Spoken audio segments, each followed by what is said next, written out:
It is an honor and very humbling to be in this place with you. 60 years gathered into a moment. We have lost a wonderful person and dear friend. Our emotions are like a great stormy wind on Georgian Bay, with waves of grief crashing into shore, and then the quieter reciprocal movement of appreciation as the water withdraws, carrying the pebbles of memory out into the deep blue body. Although we all share these feelings, we remember especially those who have been bound to Paul through ties of family and belong to a web of relationships that are special and therefore more painful when they are torn.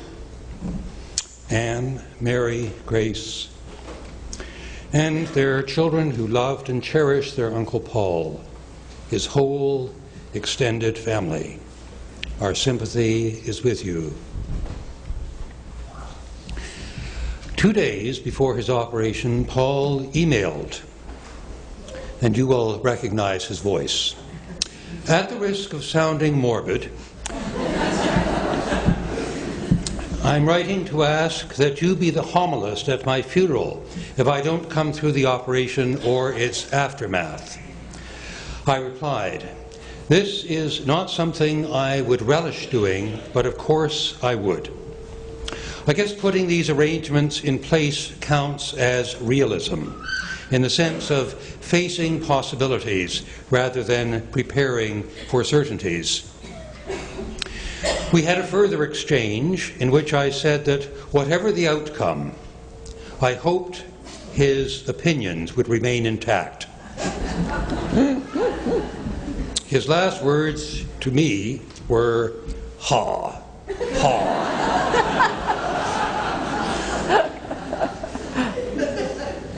Laughing in the face of death.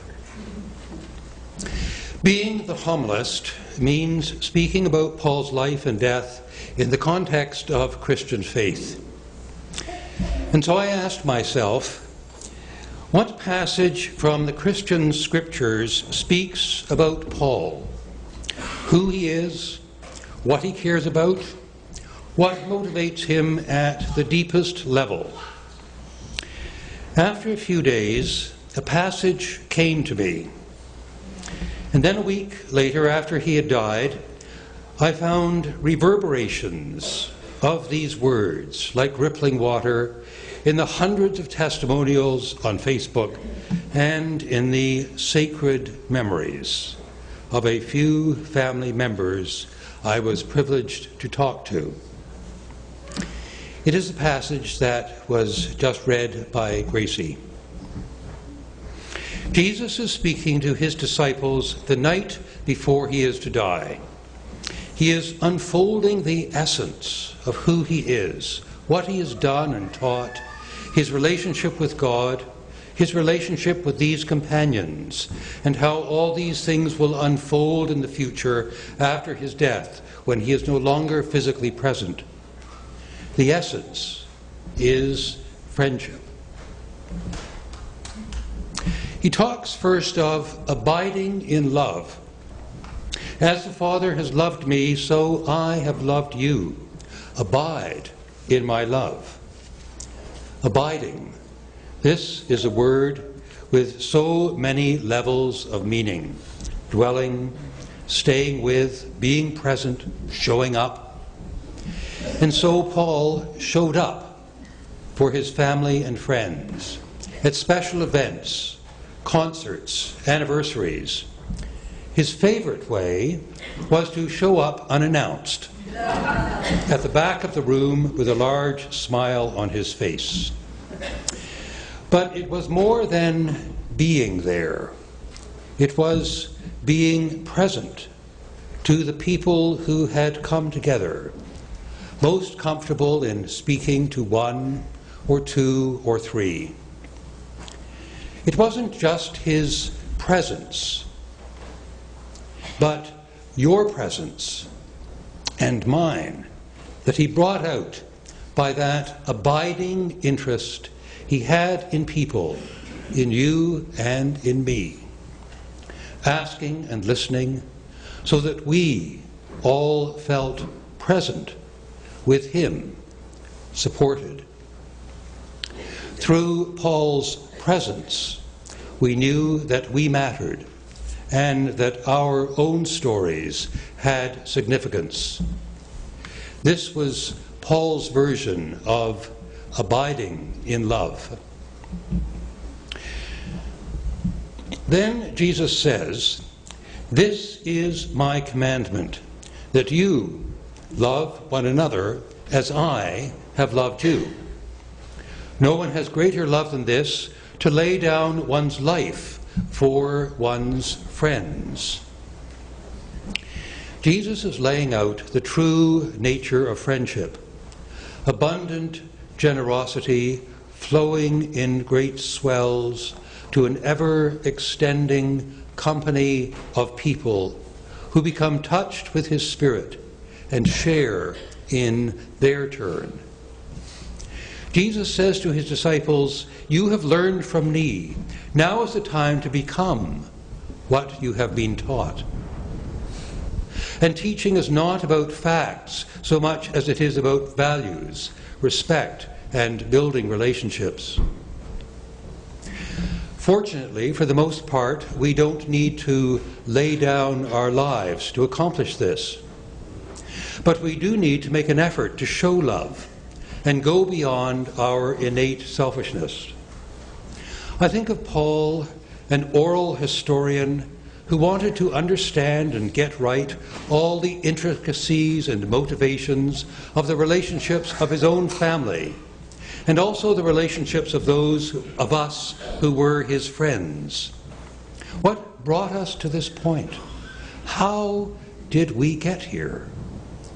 And his desire to make history, to expand relationships and communities, facilitate connections, find significance that would carry us into a more generous future.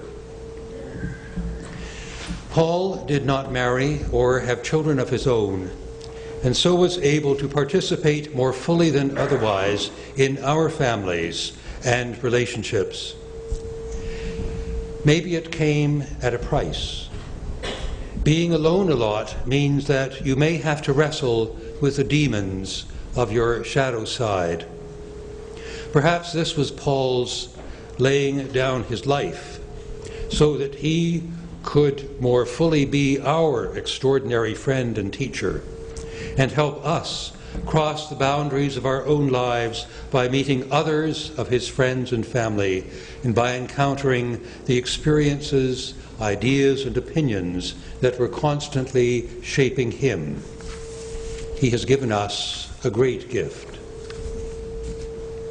Jesus continues, "I do not call you servants any longer. I call you friends, because now you know everything that has made me who I am, my relationship with the Father." Jesus is revealing the radical equality, relationship, empowerment, and respect that characterizes true friendship. And so I think of Paul's visceral dislike of any hierarchies, attitudes, prejudices, and self-regarding pride that smack of superiority and that are an affront to the deep appreciation of each person as an equal, unique, and valuable child of God. And I think of the basic empowering life lesson that stays with his students, nieces and nephews to this day. I can make a difference. And we can say that because Paul has called us friends. Loving one another by being truly present, by giving up something of one's life, by expanding our communities and horizons, by empowering. Jesus is not giving a 5-step program on how to be a good friend. He is speaking of the future after he himself has died, and what will not be washed away by the waves of death, but rather will thrive and grow. Paul has been a true friend to all of us in the way that Jesus speaks of friendship. How his gifts to us will thrive and grow, I cannot say. How his presence will continue now that he is physically gone is beyond my comprehension. Eternal life is a mystery that comes upon us. As we reflect on Paul, our friend, and what he has meant and continues to mean for us, let us take away these final words that Jesus speaks to his friends. His friends are all those who answer the call of love. I chose you, and I have appointed you to go and bear fruit, fruit that will last, so that the Father will give you whatever you ask in my name. I am telling you these things so that you may love one another.